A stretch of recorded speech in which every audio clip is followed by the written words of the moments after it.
first topic I want to talk about on this series is C-sections. So a little bit about my background. I have a daughter, Skylar, who passed away at 37 weeks. I delivered her via C-section because she was breech, and that would have been the easiest way to deliver her. Fast forward 1 year, I delivered Parker, my rainbow baby, at 35 weeks because I got preeclampsia, and so I had another emergency C-section. And fast forward 1 more year, I was pregnant with twins. I had already had 2 C-sections, and again, I had another emergency C-section. Going into my first ever C-section, I had no idea what to expect. I just didn't know what the process was going to be like. I had done zero research on it because I really thought up until the day that we found out we had lost her that I was going to probably do a vaginal delivery. C-sections are not easy by any means, and so if someone's telling you that a C-section is the easy way out of giving birth, it's not. So you're rolled into the operating room, and just a big trigger warning, it is intimidating. There's just an operating table, a bunch of different doctors, a huge bright light in that room. Going for your C-section, they're going to put you on a table, and they're going to give you a shot. I don't know if it's an epidural, if it's the same thing, like I still don't even know what it's called, but they're going to give you a shot that's going to numb your body from your neck down. Your significant other isn't allowed in the room during this time, at least in my hospital. My husband wasn't allowed in the room while they did that. Going to sit on one of the edges of the table. They're going to ask you to hunch your back over or bend forward, or for instance, like with me, I was really nervous, really tense and scared about getting this shot. And so my OB-GYN was in front of me, and she told me to grab her tight and lean forward. And the anesthesiologist is the one who gives you the shot. Now, initially, they're going to do kind of like a practice round, and so they're going to find the spot and then try to figure out if that's the right spot for your shot. And then they're going to hit you with the real shot. They're going to prepare you for this. They're going to let you calm down. They're going to let you breathe because it is intimidating. You get the shot. It is just a long needle that's a sting. It's not super painful, but it's just a sharp sting. And you just hold your doctor, hold your nurse who's with you, and just grab them tight. And so you're able to stay in that position and not shriek too much. Once you get your shot, it is like immediate. Like you start to get tingly all through your body, especially in your legs. Really, really hot.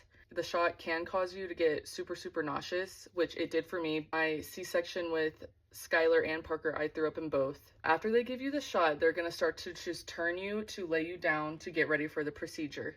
And now they're not going to cut you open immediately. They're going to give your body time to numb up. And like I said, you just start to feel, it's like when your foot falls asleep. You just start to feel this feeling all over your body, and then you should be going numb after about 2 minutes. They're going to do checks around your abdominal area to make sure you're fully numb before going into the surgery. During this time, while your body is going numb, they're putting up a sheet in front of your face so you're not able to see what's going on unless there's someone who opts in to see it. I'm not sure if that's an option, but like Avery was, for instance, hers was clear, and so I think you just have the option if you want to see that or not. And then they're also going to have straps for your arms to lay out wide, and they're just going to strap your hands down. They're going to give you oxygen in your nose, and then from there, you're kind of just getting prepped and ready to be cut open. Once they bring your significant other in, they're going to sit with you on your side of the curtain, and from there, that's when they begin surgery, and you are conscious during this. I know some moms are put to sleep during their C-sections, but I was awake for all 3 of mine. So what I recommend doing during this time is just talking to your husband, talking to your spouse, and you will feel it. You won't hurt, but you will feel the surgery. You'll feel the doctors kind of tugging in your lower area. Said it's not painful. It's very uncomfortable. And really all I can really explain about it is just a bunch of tugging in your abdominal area. Once they get your baby out, with Parker, they brought me her once they cleaned her up and laid her on my chest and immediately began like skin to skin, try to get her to latch immediately, and it was amazing. From there, they will take your baby, and then you're going to go to a post-op room so they can make sure your surgery went well, that you're feeling okay. And then from there, you get your time with your baby, postpartum room. You get to get adjusted to how everything's going to be. You will still be numb for quite a bit after.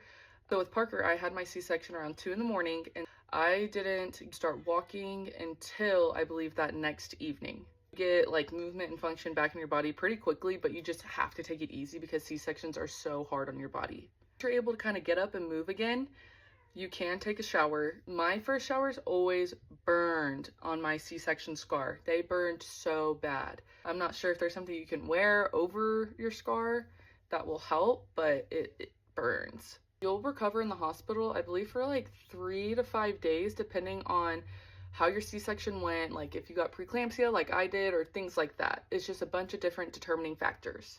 After the first day, you are on pain medication and you start to get sore, it's really that second day when all that pain really hits. Now, some people say a C-section recovery isn't that bad. In my opinion, it's painful, but it's manageable. Basically, that sums up a C-section. So if you're a mom that is planning to have a C-section, that you've never had one before, I hope this helps some. Please let me know down in the comments if you have any questions.